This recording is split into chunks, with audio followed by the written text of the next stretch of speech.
Je suis allé à un deuil récemment et j'ai été choqué, non pas par le décès de la personne, mais plutôt de ce que la personne disait dans son dos. Ses propres frères, ses propres soeurs et ses propres voisins disaient que c'était une personne arrogante, qui avait beaucoup d'argent et qui pensait qu'elle était au-dessus du monde. Une autre même allait jusqu'à dire qu'elle méritait de décéder. Et cela m'a fait comprendre à quel point, je ne sais pas pour d'autres continents, mais à quel point l'Africain n'aime pas son frère. Et dans cette vidéo, j'aimerais partager avec toi ma vision. Ma vision qui est ceci. Lorsque vous êtes une personne et que vous vivez dans ce monde, vivez d'abord pour vous-même. Si vous devez vous faire plaisir, faites-vous plaisir et faites plaisir à ceux que vous aimez, à ceux qui vous sont proches. Il n'y a pas le sentiment d'obligation ou le sentiment d'attente envers qui que ce soit. Ne cherchez pas à faire plaisir aux gens parce que ces gens-là n'hésiteront pas à vous cracher dessus lorsque vous ne serez plus là. Le monde dans lequel nous vivons devient de plus en plus cruel. Les concepts de solidarité et d'amour semblent de plus en plus relever de la fiction. Il devient de plus en plus normal qu'une fille accouche chez elle à 16 ans. Il devient de plus en plus normal qu'un enfant tue par exemple sa mère. Ce sont des cas qu'on voit fréquemment et qui semblent banal dans des faits divers, pourtant qui devraient être choquants et qui devraient nous interpeller sur la nature même de la vie que nous menons. Une personne qui de son vivant a peut-être à aider, même si elle était peut-être à voir, même si c'était le cas, est-ce qu'on devrait dire cela d'elle?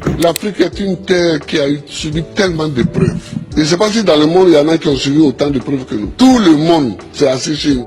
Esclaves de maison, esclaves de la traite négrière, colonisés, torturés culturellement, parlant les langues des autres. Nous, on a des grands combats à mener.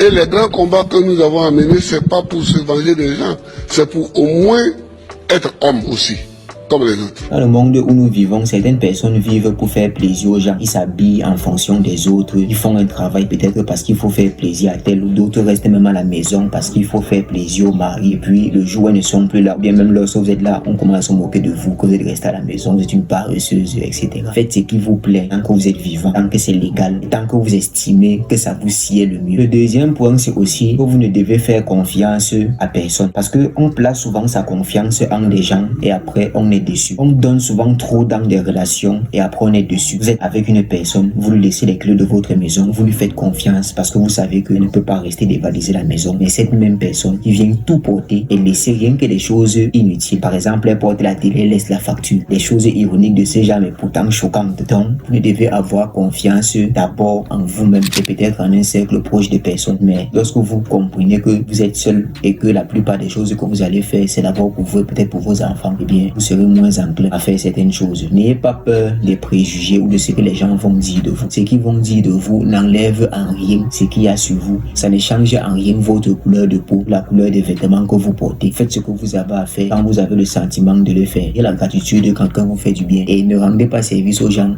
parce que peut-être vous vous sentez obligé. Non, rendez service peut-être parce que vous avez envie de le faire, parce que vous avez éprouvé le besoin de le faire. Et surtout, n'attendez rien en retour de la personne. Parce que souvent, ce qui rend des personnes et que vous êtes une personne bien, a tendance à rendre des services aux gens et puis vous devenez mauvaise ou bien vous devenez plutôt réticente parce que chaque fois que vous rendez service à des personnes, ils ont toujours tendance à être ingrates, à ne pas être reconnaissantes et par-dessus tout à vous insulter. Vous marchez en route, vous avez vu que la chaussure d'une personne est décollée, vous avez eu envie de l'aider, vous collez sa chaussure, un point, c'est tout. Merci, oui, vous êtes déjà en train de partir. N'attendez même pas qu'il vous dise merci parce que son merci ne vous intéresse pas. Vous avez juste eu envie de l'aider. Le monde dans lequel nous vivons est beaucoup plus cruel, il est beaucoup plus mauvais que bon, les gens sont plus enclins à vous faire du mal, à vous mettre des couteaux dans la gorge. Cela m'a énormément choqué d'entendre cela de la part des membres de la famille de cette personne, dire à quel point elle était une mauvaise personne, à quel point elle méritait cela. Personne sur cette terre ne mérite de souffrir, mais parfois nos choix ou bien nos comportements nous amènent à subir cela. Moi c'est Fotambo, si tu aimais ces petites visions que j'ai partagées avec toi, n'oublie pas de t'abonner, de mettre un like et surtout activer la cloche de notification pour recevoir mes prochaines vidéos.